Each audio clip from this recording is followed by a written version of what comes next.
Hola, en este video vamos a hablar acerca de la corteza motora. Mi nombre es Nicole Saavedra y soy preparadora de la Cátedra de Fisiología de la Escuela de Medicina José María Vargas. Lo primero que vamos a hablar es acerca de la actividad motora, en donde en características generales veremos que existen movimientos reflejos y movimientos voluntarios. Los movimientos reflejos son estereotipados y son característicos de cada especie, y estos se pueden obtener al aplicar un estímulo adecuado en calidad e intensidad. Y su sustrato anatómico está bien definido, siendo este el arco reflejo. Por eso es que en la foto tenemos el reflejo rotuliano. Luego vemos que tenemos los movimientos voluntarios, que van a depender de factores emocionales y son respuestas conscientes. Su sustrato anatómico es complejo porque necesita un proceso de asociación donde se integren los distintos estímulos y se genera una respuesta motora. Con respecto a los componentes del sistema motor, estos van a estar estructurados de manera jerárquica. Primero tenemos a la médula espinal, en donde allí se encuentran las motoneuronas, que son la vía común de todos los tractos descendentes. Luego tenemos al tallo encefálico, en donde están distintos sistemas moduladores, como son los núcleos de los pares craneales, la formación reticular o los tractos largos. Y también tenemos la corteza cerebral, donde ocurre el procesamiento de la información. En esta vamos a tener áreas de asociación, la corteza premotora y la corteza motora primaria, siendo esta la principal para ejecutar el programa motor y por lo tanto realizar los movimientos voluntarios. Entonces, además de esto, vemos que a través del tálamo, los ganglios basales y el cerebelo repercuten para generar un proceso de retroalimentación y que el movimiento ejecutado sea lo más parecido al movimiento que deseamos realizar.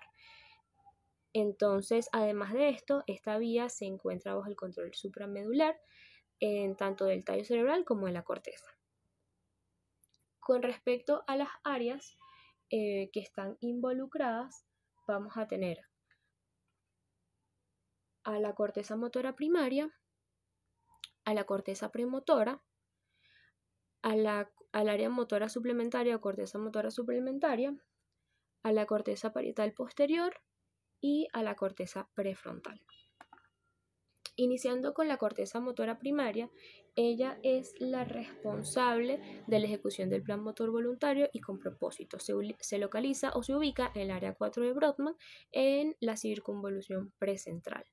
Entonces veremos que algunas neuronas se proyectan a las motoneuronas del tallo y la médula espinal, que es lo que va a conformar el tracto córtico espinal, y una de sus principales eferencias va a recibir una retroalimentación sensorial y su actividad refleja características espaciales, temporales y de orden mayor. Es dinámica porque en ocasiones los movimientos ejecutados no son perfectos y pueden corregirse, y también es adaptable porque esta corteza puede aprender nuevos movimientos o nuevas destrezas, como por ejemplo manejar un carro, conducir bicicleta, etc. Entonces veremos que la información sensorial llega a la capa número 4 en las cortezas sensoriales primarias, y de allí se emiten señales motoras hacia la capa 5 en la corteza primaria. De hecho, cuando lo comparamos, vemos que la capa 4 en la corteza sensorial primaria está mucho más desarrollada. En cambio, en la corteza motora primaria, la más desarrollada va a ser la capa 5, que es la que contiene, o bueno, es muy desarrollada y es la que contiene a las células gigantes de Betz, que son las células piramidales. Con respecto a las eferencias y eferencias, bueno, las aferencias van a ser directas e indirectas. Las directas provienen de la corteza somatosensorial primaria y de otras áreas premotoras como la corteza asociación parietal posterior, pero de manera indirecta van a venir del cerebelo y los ganglios basales a través del tálamo.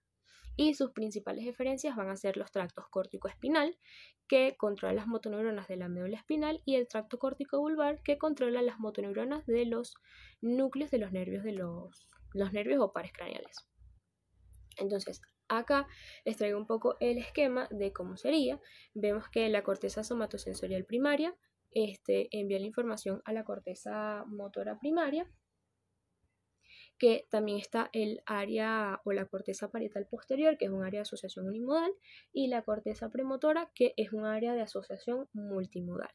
Entonces, con respecto a las aferencias indirectas, esta se da por fibras talamocorticales. Entonces, desde el cerebelo, el núcleo dentado es quien va a emitir fibras que pasan al núcleo ventral lateral del tálamo y de allí a la corteza premotora para que pueda llegar a la corteza motora primaria y ejecutar el programa motor. Y por otra parte, en los núcleos basales vamos a tener que salen fibras del globo pálido interno y la sustancia negra reticular. Estas van a pasar por el núcleo ventral anterior del tálamo y de allí hacia el área motora suplementaria y la corteza premotora nuevamente para que lleguen a la corteza motora primaria. Entonces, estas conexiones tálamo-corticales van a pasar del tálamo luego a la cápsula interna y van a alcanzar la capa 4 de la corteza, es decir, la capa que tiene las células granulares internas. Entonces, después de allí se establece sinapsis con la capa 5 que emite, o sea, la capa 5 de la corteza premotora que emite fibras hacia la corteza motora primaria. Con respecto a las eferencias, bueno, las principales van a ser el tracto corticoespinal lateral, el tracto corticoespinal anterior y el tracto corticobulbar. Entonces, estas nacen principalmente de la capa número 5 de la corteza, pero no solamente provienen de la corteza motora primaria, sino también de la corteza premotora primaria y, bueno, primaria se fue, la corteza premotora y la corteza somatosensorial. Entonces, estas dos cortezas se van a encargar de que las proyecciones terminen en el asta ventral y en la zona intermedia de la médula espinal, por lo que van a controlar las motoneuronas que van a estar en la médula, ¿no? Y la corteza somatosensorial va a terminar estas proyecciones en el asta dorsal y van a intervenir en el control de la transmisión de la información sensitiva. Entonces, ¿cómo podemos ver esto? Bueno, el tracto corticoespinal también se considera o se llama sistema piramidal y como vemos, este es a partir de las áreas 4, 6 y la circunvolución precentral, específicamente de la capa 5 de las neuronas de la corteza, y sus fibras van a descender por el brazo posterior de la cápsula interna, luego pasan por el tallo cerebral y específicamente a nivel del bulbo raquídeo o de la médula es justamente en las pirámides donde se decusan. Entonces, ¿qué ocurre? Que hay un 80% de fibras que se decusa y genera el tracto corticoespinal lateral y un 20% que continúa ipsilateral formando el tracto corticoespinal anterior. Pero en el nivel medular, donde va a inervar a las siguientes neuronas que llegan a los músculos, ¿verdad? En ese nivel medular es que va a generar su decusación al lado contralateral. Entonces, en este caso sería este que está acá.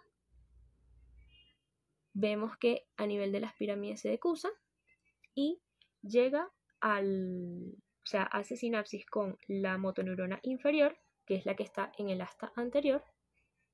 Aquí le hice zoom. Entonces el tracto desciende, llega a las pirámides, se decusa y luego hace sinapsis con la motoneurona inferior, que es la que se dirige pues a la placa neuromuscular para generar la contracción y el movimiento deseado. Entonces recordemos, un 80-85% se decusa y forma el tracto corticoespinal lateral.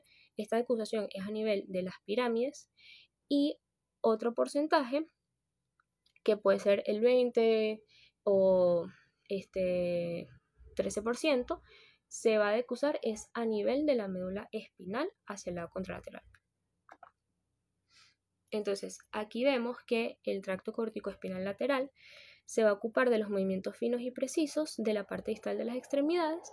En cambio, el tracto corticoespinal anterior o ventral se va a ocupar de las respuestas motoras asociadas al control del tono y la postura, porque porque tiene que ver más con la musculatura axial y proximal.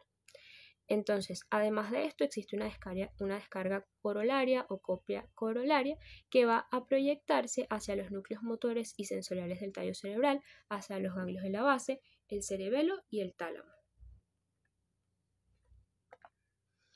Con respecto al tracto córtico vulvar, este va a descender es por la rodilla de la cápsula interna, pasa por los pedúnculos y luego va a inervar a los núcleos motores de los pares craneales.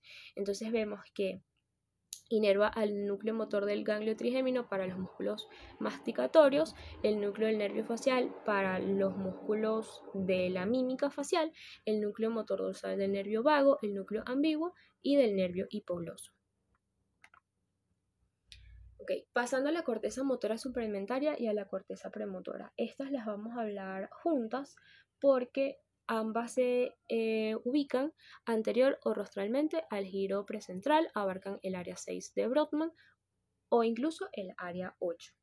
Entonces, la corteza motora suplementaria comprende además el área motora suplementaria propiamente dicha y el área o preárea motora suplementaria.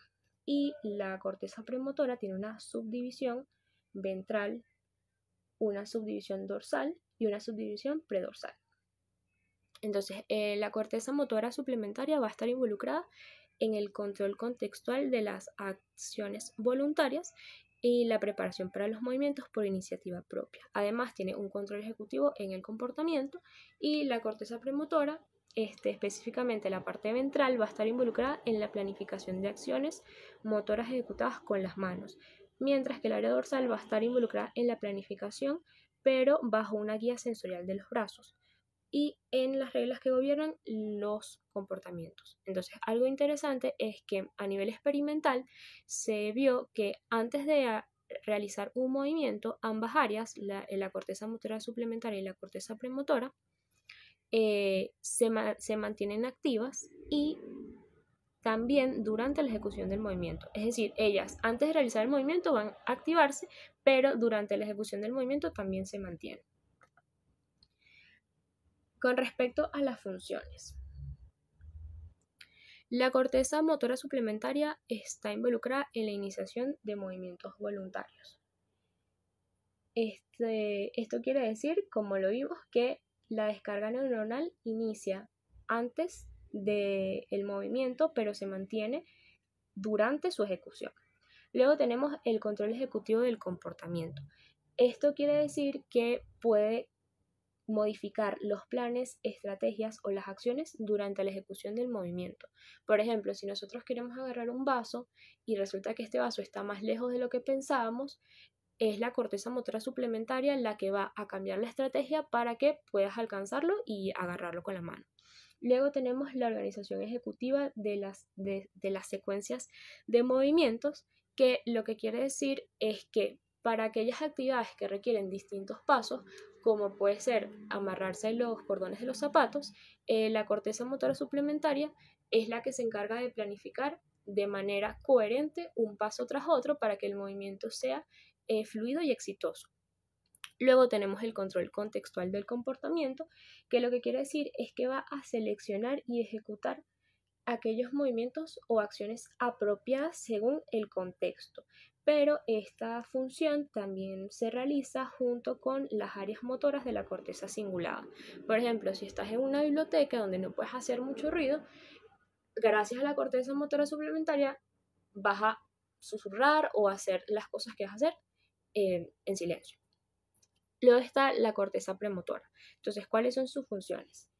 La corteza premotora dorsal va a planificar los movimientos con una guía sensorial del brazo y va a aplicar asociaciones que gobiernan el comportamiento de manera que puede adquirir nuevas reglas de comportamiento. Y la corteza premotora ventral va a planificar las acciones motoras con las manos, va a descargar se encarga de la descarga neuronal asociada al movimiento que vamos a cumplir, por ejemplo, lo de agarrar un objeto, y también contribuye a las decisiones perceptivas que guían las acciones motoras. Entonces, con respecto a las aferencias y eferencias, hice este esquema para que se entienda un poco mejor. Las aferencias van a venir de la corteza parietal posterior y del tálamo, pero el tálamo realmente es como un punto de relevo porque las aferencias también vienen del cerebelo y de los núcleos de los ganglios basales, pues. Entonces, veremos que tanto el globo pálido interno como la sustancia negra reticular van a enviar aferencias al núcleo ventral anterior del tálamo para que luego éste envíe fibras a la corteza motora suplementaria. Y el núcleo dentado del cerebelo va a enviar fibras hacia el núcleo ventral lateral del tálamo, pero hacia la corteza premotora. Asimismo, la sustancia negra reticular también va a enviar fibras al núcleo ventral lateral del tálamo y este hacia la corteza premotora. Entonces, la corteza parietal posterior va a enviar aferencias a ambas cortezas, pero es aquí donde cada una recibe aferencias distintas.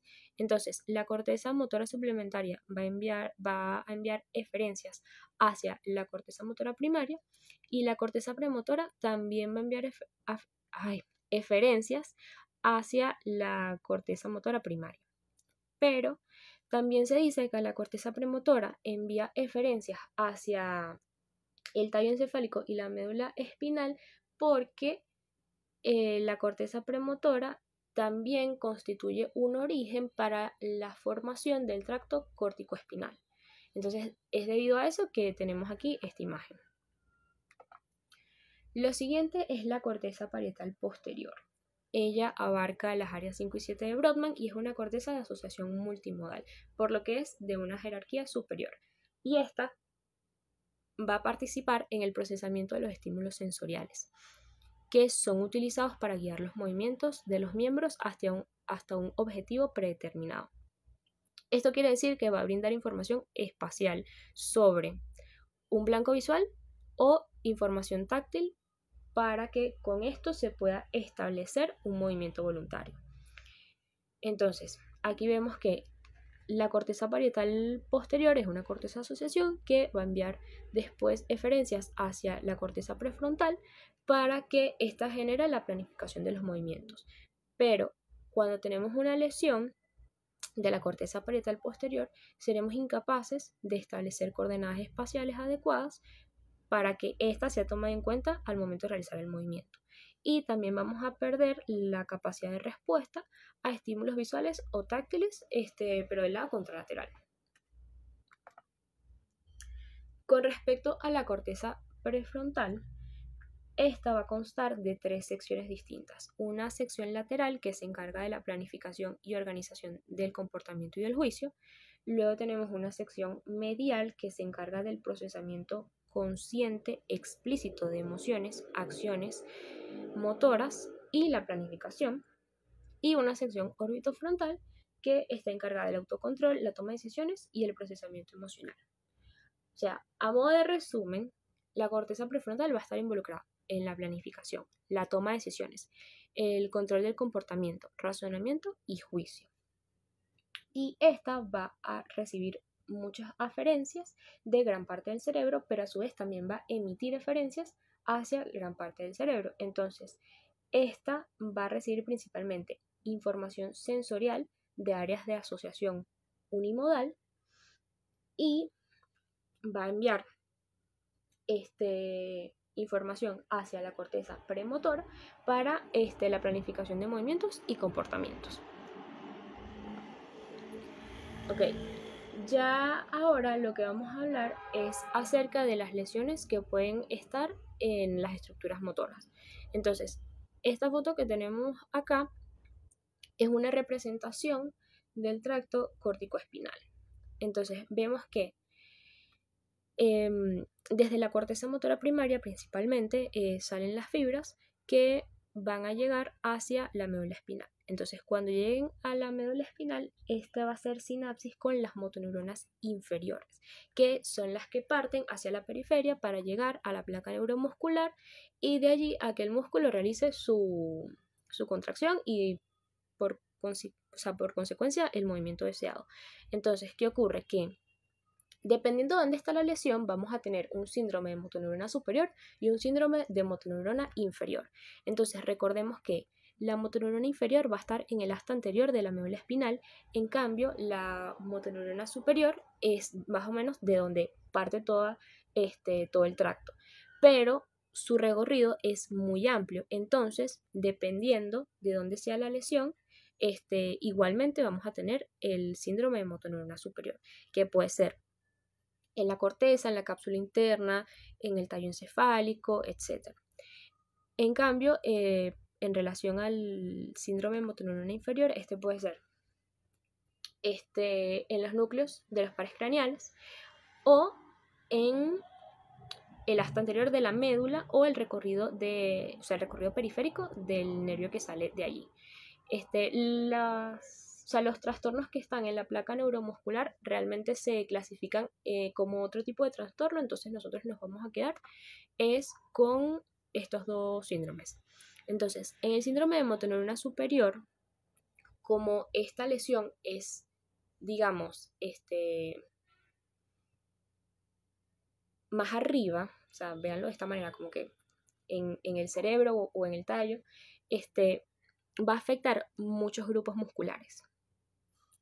Puede tener atrofia de todos estos grupos musculares, pero la atrofia va a ser por desuso. ¿Por qué?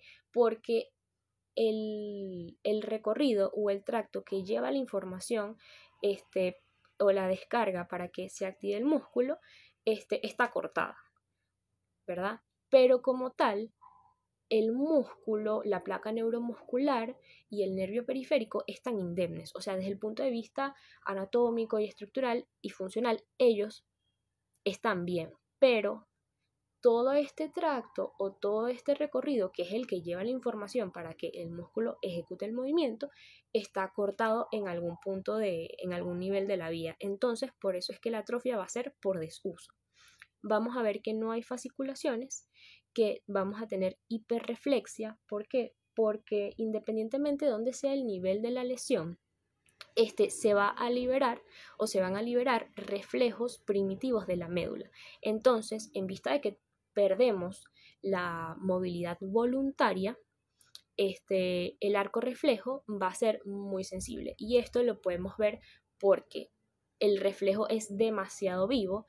Cuando buscamos el reflejo tenemos una respuesta contralateral y porque el área reflexógena, es decir, el área donde buscamos el reflejo, aumenta. Esto realmente no lo van a preguntar así, pero yo les recomiendo que se aprendan el cuadro. O sea, esto es como para que lo entiendan mejor. Y lo otro es que vamos a tener el signo de Babinski positivo.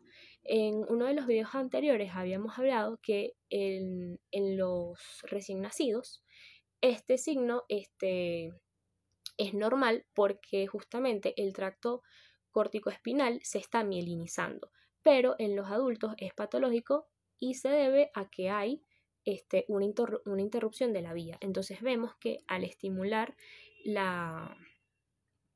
el pie por su borde medial, vamos a ver que la respuesta es de una flexión dorsal como en abanico y además la abducción del hallux, ¿ok? Y a diferencia de esto, el síndrome de motoneurona inferior va a afectar a músculos aislados porque la lesión puede estar en el asta anterior de la médula o en el recorrido de justamente esta motoneurona que sale del asta anterior de la médula. Entonces va a estar afectado pocos músculos. Vamos a tener debilidad de distribución segmentaria, atrofia marcada porque no importa cuánto estimules ese músculo, el nervio no va a poder llevar la información. Vamos a tener fasciculaciones y estas fasciculaciones se ven justamente a una manera de conservar esta sensibilidad y movimiento. Y la flacidez o hiporreflexia se debe a que esta motoneurona es importante para o sea, es uno de los puntos que conforman el arco reflejo. Entonces, si se pierde justamente esta, que es la que va a activar al músculo, no vamos a tener reflejos.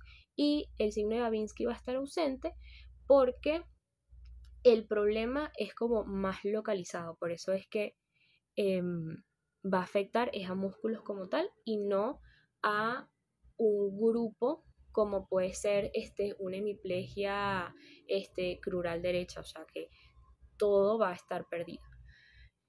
Y bueno, muchas gracias, espero que hayan comprendido. Lo que les recomiendo es que se aprendan las funciones de las cortezas, el orden en el cual se ejecuta la respuesta motora, considerando cuáles son de asociación unimodal, multimodal, dónde se da la planificación, quién es el que ejecuta el programa motor, dónde se realiza el programa motor, y que se aprendan ese cuadro. O sea, este cuadro es lo más importante porque pueden pedir, o sea, le pueden poner literalmente el cuadro con las distintas como opciones, o sea, cómo está el arco reflejo, o sea, o cómo están los reflejos, ausencia o presencia del signo de Babinski, grupos musculares, o sea, músculos afectados en grupo, aislados, etcétera. Entonces, eso es lo más importante y bueno, muchísimo éxito en sus evaluaciones.